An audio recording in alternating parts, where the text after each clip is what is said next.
Hey, what is up everyone? My name is Emily and welcome back to Emily Reads Books. If you're new here, welcome to my channel. Feel free to hit the like and subscribe button. And if you are back, thank you so much for being here. It is always a pleasure to hear from you and see you through the magic of the internet. Today, I'm going to talk about books that scared me as a child. So these aren't necessarily Halloween themed books or anything. Some of them are kind of funny, but these are just books that were terrifying to me for one reason or another. So let's get to it. So the first one I want to talk about is a book that I actually reread pretty recently called Deep and Dark and Dangerous. And I reread this for the Disney Channel Games readathon, which was like already a year ago, basically, which is absolutely insane to me. I read this book as a child. It's geared towards middle grade-ish aged kids, and it's a ghost story. It talks about drowning. I just remember growing up, ghosts and everything always creeped me out, and thinking about, murder as a child is not necessarily pleasant. And I did finish the book the first time I read it, but I do remember feeling kind of like chills about it, right? So yeah, that book was definitely scary. Next is The Teacher from Black Lagoon. I don't know if anyone else has read this book because I always try to ask people about like if they read this book when they were a kid. But the art in this and the alligator teacher and everything was so frightening to me. I think I read it once and like to this day I can remember exactly what it looks like, and that's just how emotionally scarring this book was on me. And I actually met someone a couple years ago who was like an older woman, and she looked like the human version of the crocodile teacher in that book, and I immediately was like, I can't talk to this person. And we were like working together on a musical, and I was like, I am uncomfortable. And literally no one else knew what I was talking about, so I couldn't like explain why I was so terrified of this woman. But yeah, that book, not for me. Next is a classic, Scary Stories to Tell in the Dark.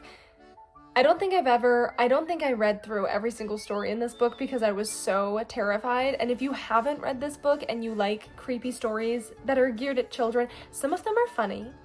I will give it that. Some of them are just supposed to be kind of kooky and weird, but there are a few in there that to this day haunt me. Thinking about like the woman with the ribbon around her neck and then she takes it off. Spoiler alert, but whatever. She takes the ribbon off at the end and then her head falls off, and it's like, when you're like 10 reading that, like that is so scary. I remember just picking it up once or twice in the library and being like, what even is this anyway? And yeah, it was scary and I was terrified. And I think there's like 3 of them now or 4, and they're all terrifying. And I found like a ranked list. I think there's like 85 stories and this person ranked them. And if I can find it, I will link it below. But terrifying, and it talks through all of them and like why they're all scary, like, and some of them are creepy, like they send a chill up your spine just the way that they're written. So definitely was one that gave me nightmares growing up.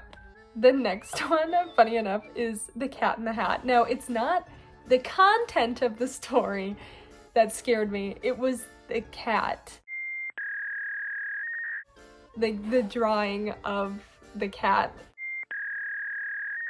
I don't know what Dr. Seuss was thinking. He wasn't. I remember I had a bookshelf in my room when I was like 8 with all of my bedtime stories, and this one was on there. And I remember I had to like put it face down on the bookshelf because I couldn't deal with the fact that the cat could see me or look at me at all. This drawing absolutely terrified me. So we didn't read that one very often. And surprisingly enough, I love the movie with Mike Myers, like ironically, in an ironic way. I think that movie is so funny. But yeah, that book was not it for me growing up. On a more scary note, the Goosebumps books, specifically Night of the Living Dummy. I don't know what it is about dolls, dummies. Slappy was one of the things that I think I thought about most when I would think of something that would scare me. And like the movie specials especially, like I don't think I slept for a week after watching that. Like, I distinctly remember watching some of the Goosebumps specials and then having to watch Diary of a Wimpy Kid directly after because I just needed relief from that. And like, maybe I'm a wimp, but yeah, those books and like the movies and stuff were, I was like, how is this appropriate for children? Like, it just didn't feel right. So yeah, the whole Goosebumps series of the ones that I read, but specifically Night of the Living Dummy, not for me.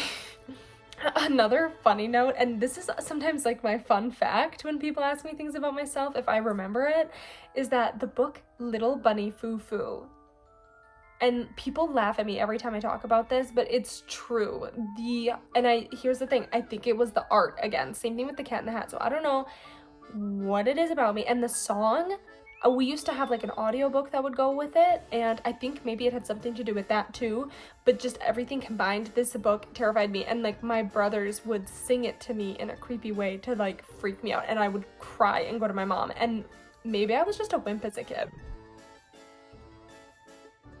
Like, that's what I'm getting from this video. Upon reflection, this is on me. This is my fault. But yeah, Little Bunny Foo Foo was terrifying.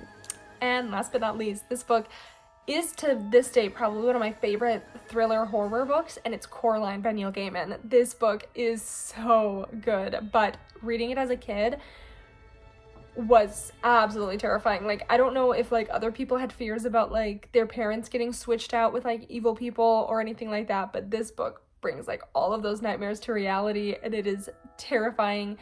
And the ending is so scary, and for a middle grade book, the content is absolutely frightening, terrifying. I mean, you can look up reviews of this, and this scares adults sometimes too when reading it. Like, it's a creepy story. I don't think it's like necessarily going to keep you up at night scary, but when you're reading it, there's definitely like grim, dark, scary essence through the entire book. So that one scared me, but to this day is one of my favorites and introduced me to Neil Gaiman, and I now want to read a lot of his books. My partner Hugo over at Hugo Reads, he reads a lot of Neil Gaiman, and he's kind of gotten me very interested in reading more of his stories as well. So I'm very excited. I haven't read a lot of his stuff since I was a kid, so I'm looking forward to seeing how it translates to me, you know, in my 20s reading it. Very much looking forward to it. And that is it. Those are the stories that terrified me as a kid. Do you have any books that I didn't mention that absolutely scared or creeped you out as a kid? Please comment them down below. I am wondering what I'm missing, because there's probably more that I've just like locked away in the back of my mind. If you watched this whole video, thank you so much for being here. I hope you enjoyed. If you did, please like and subscribe to my channel, and I can't wait to see you next time.